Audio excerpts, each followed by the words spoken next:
damn, girl, you had to go for like the uppercut, like just. Hi DVDers, welcome to the channel. We're going to be talking about Love is Blind after the altar. Don't forget to like, subscribe, hit that notification bell so you know when I post new videos. Let's get into this because this is going to be a little bit long. Love is the hardest, best thing that'll ever happen.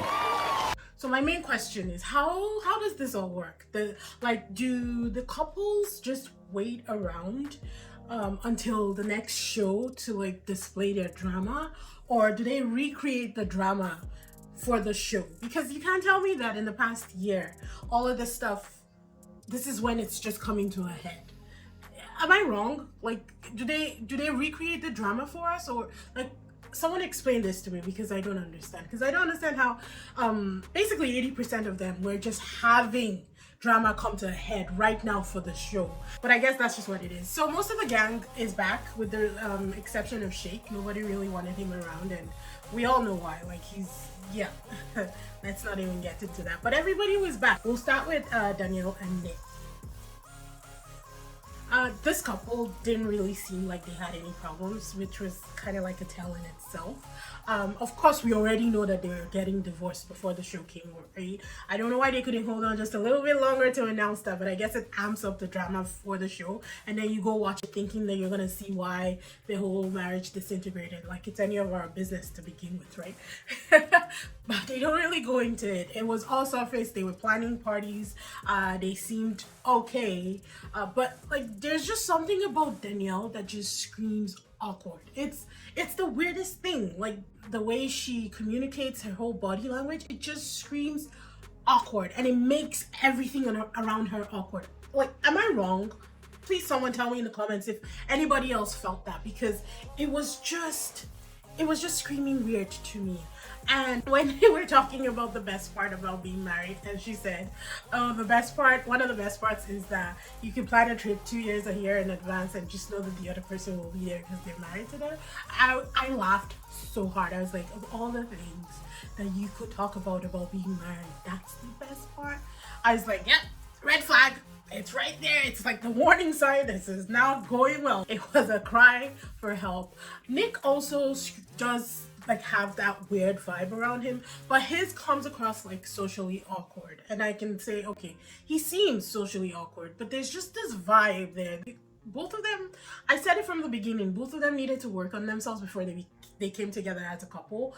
But as usual, I had high hopes. I was like, you know what, if it worked for the OGs, you know, Lauren and Cam, maybe it will work for them too. Maybe it will work out for everybody. That dinner that Danielle and Nick had with Shayne, and I have no freaking idea what her fiance's name is, with her and her fiance, it was weird. Shayne does seem a little happy. We'll get into more of that later, but I don't know. I can't trust anything that she does, to be honest. There's just something off about her that I can't seem to put my finger on. But we're gonna go into a deep dive of Shayne and Natalie later on in this video. Moving on to Mallory, she is still a little bit off for me. I don't know if it's because she's so closed off, or if she's still pretending to be somebody that she's not. I can't even say that. You know, in all fairness, I can't say that she's pretending to be someone she's not. I feel like she's giving off this image, and that might not be her true personality, or she's just a very, very private person and it's just not coming off right. Because I was surprised that she was hurt that Sal brought his girlfriend to the party. Like, she was legitimately hurt. Like, she was crying. And I'm like, but you didn't really show any emotion throughout the entire relationship. I'm so confused. And another thing with Sal bringing his girlfriend to the house, I thought that was just a tinsel and a bit shady, just a smidge. Not enough for me to hate his decision, but I felt like it was slightly shady, number one. But number two, I felt like he brought her as a shield, just in case anything was to go down, he'll have her there. And when he was trying to talk to Mallory and she came in, I was like, maybe that didn't need to happen. That whole scenario did not need to happen. And when she said to Mallory, I was never worried about you, trust me, I was like, Damn, that was a low blow. Way to kick a girl while she's down, Jesse. Come on. I mean, that was vicious. Passively, aggressively vicious. Whoa. I have to give her props for that. I was like, okay, well played, well played. But I would never put myself in that situation. Honestly, I would say go, you guys do your thing. I don't want to be included. I don't think that you need to bring your current relationship into your previous relationship drama, but that's just me. However, I enjoyed that tea. I was there for it. I was licking. I was there for all of the drama that came with after the altar. 100%. Okay, which brings us to this whole Shayne and Natalie triangle. I will start with Shayne. I 100% think that I don't know, like all of this is hearsay, right? It's all what we think about this. Shayne doesn't know what he wants. I feel like he's discovering himself. He's dealing with stuff. I think the whole thing was traumatic for him and he didn't really, communicate his emotions as much as he should have, or for us to actually understand what he was going through. But I feel like right now he's very confused. He's dealing with it. He's trying to process everything and he's working on him.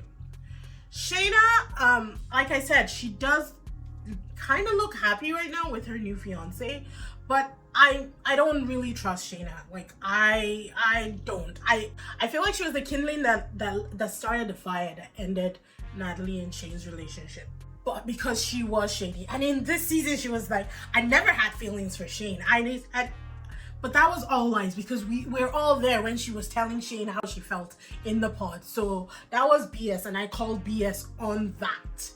However, Natalie holding on to this hatred for Shayne is a little bit extreme for me. I felt for Natalie in season 2 and when everything was going on. And I said that Natalie's personality, that whole calm, I'm not gonna deal with this because it's all BS. That is BS. And I'm calling bullshit on everything that she's doing right now because she's holding on to a narrative that people have moved on from. Even Shayne has moved on from that narrative. The girl is freaking engaged. What more do you want, Natalie? I'm calling BS on Natalie, and I 100% believe Shayne now when he says that Natalie does some things that he protected her from and didn't even show us the receipts. And I was like, yes, I believe you because I'm calling bullshit on Natalie. I'm sick and tired of Natalie's whole persona and all that image, that perfect girl image. I'm not buying it anymore. And as much as I can say, yes, maybe Shayne did help start that thing that led to her and Shayne, like, breaking up, I don't think she was the main problem in that relationship. I think Natalie was the main problem in that relationship. And I think Natalie is using this whole thing to extend that 5 minutes of fame. Honest to God, that's what I feel right now. And I'm over it. Kyle totally called it in episode 13 when he said that Natalie stirs up drama. He was 100% correct. And I think Shayne also said it in episode 14, that she just wants to hold on to that perfect image of herself. And they were both right. They called it right. And I hope that the world sees that they are correct. I mean, whoever wants to feel for her, feel for her. Like, but I will not waste my time on someone who doesn't want to move forward with their life. Like, she didn't even try to date or nothing. Come on, it's been a year. You didn't even marry this guy. Move on, please. Let it go. Let it go. Comment a heart emoji if you've watched the video this far. Now let's talk about Jarrette and Iyanna. Oh my God. I called it, didn't I? I told you guys, I said this wouldn't last. I said it. I'm not happy about it because I really like Iyanna. And I actually kind of fell for Jarrette during this After the Altar because there was something very unhappy about his whole persona from the beginning to the end of episode 14. I honestly felt like they had already decided to get a divorce and they were just playing it out for this series right now. And I feel like that's what happened because Nick and Danielle and Jarrette and Iyanna were the only two married couples and they've both split since getting married, since After the Altar. So, yeah, I just really fell for him. I also think that whole family dinner or lunch or whatever it is that they gathered for, it did more damage than it helped, to be honest. Like, the parents did have words of wisdom, absolutely. Jarrette's father was spitting wisdom left, right, and center. Iyanna's mom was okay, and I like that she addressed both of them and not just Jarrette, because at one point, it felt like a firing squad. with Jarrette on the other end, and they were just like shooting like left, right, and center, just like, oh my god, pounding this guy, and I didn't like that. I honestly think that they should have gone for couples therapy or marriage counseling, like either of those two first. And I really didn't enjoy that whole scenario. It seemed like it helped them for like 5 minutes, but of course it ended the way it ended. They still got divorced, so that didn't really do anything for anybody. And from what Jarrette was saying, they were very, very, very, very careful about what they were communicating about each other. But it seemed like Iyanna was looking to Jarrette to fill this void in her life and fill this space of like, he's my all, he's my everything, he makes me this, he makes me whole.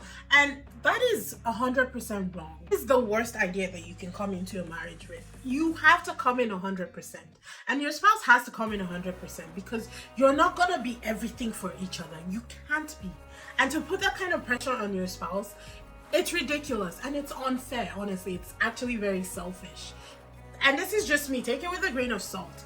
But putting that on Jarrette, I think it was a lot. I'm not defending anybody in this. And I think that Iyanna needs to really work on herself and work on loving herself. Like every single rejection, I feel like she carries it with her. And she needs to work on that. She needs to resolve those issues instead of taking it into a new relationship or into a new marriage. But what do I know?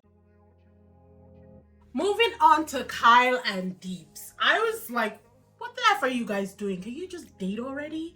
What is this thing that, oh, I don't want to lose the friendship? Because I think that, yes, maybe just maybe you guys tried and it didn't work out, and you there's a rift for a bit, but you can always claw yourself back to that friendship. If it's worth it, you will find that friendship again. So I was very angry when they were at that house and Dips was like, oh, I don't want to ruin what we have. Because the poor boy was, like, you could tell, all he wanted to do was ask this girl out. But because she kept saying that, he didn't say anything. And I was like, Kyle, fight for her. That's all she wants. That's all she wanted. She just wanted him to fight for her. And even when they actually decided, okay, let's do this, let's date, it seemed awkward. And I don't know if it's because of the cameras, but I don't know why. I wish them well, because I really like Deepti and I think she deserves everything in this world. And Kyle seems to be real. I think he's a sweet guy. I think he's really nice. And I hope to God, fingers crossed, that they actually make it. Not just because this whole season was a bust, but because I think they both deserve happiness. But it looks like we're 2 for 2 people with Love is Blind, with the first season having 2 marriages that have stood the test of time so far. They've been, I guess, 4 years now they've been married.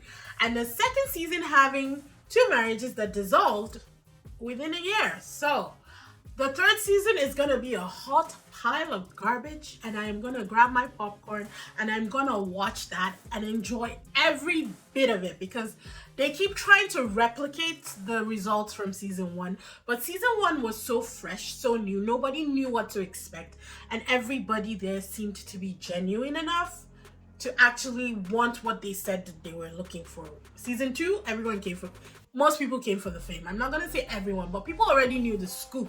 They knew what will come out of it. They knew the deals that might come out of this. So everybody was there with an agenda. Let's be honest. You can say you're looking for love, whatever, but you've already seen what happens in season 1, so you know the deal. Thank you, DBDers, for tuning in today. Don't forget to like, subscribe, share, hit that notification bell so you know when I post new videos. You can expect videos on Mondays, Wednesdays, and Fridays, and a new exciting segment will be coming on Thursdays, so stay tuned for that.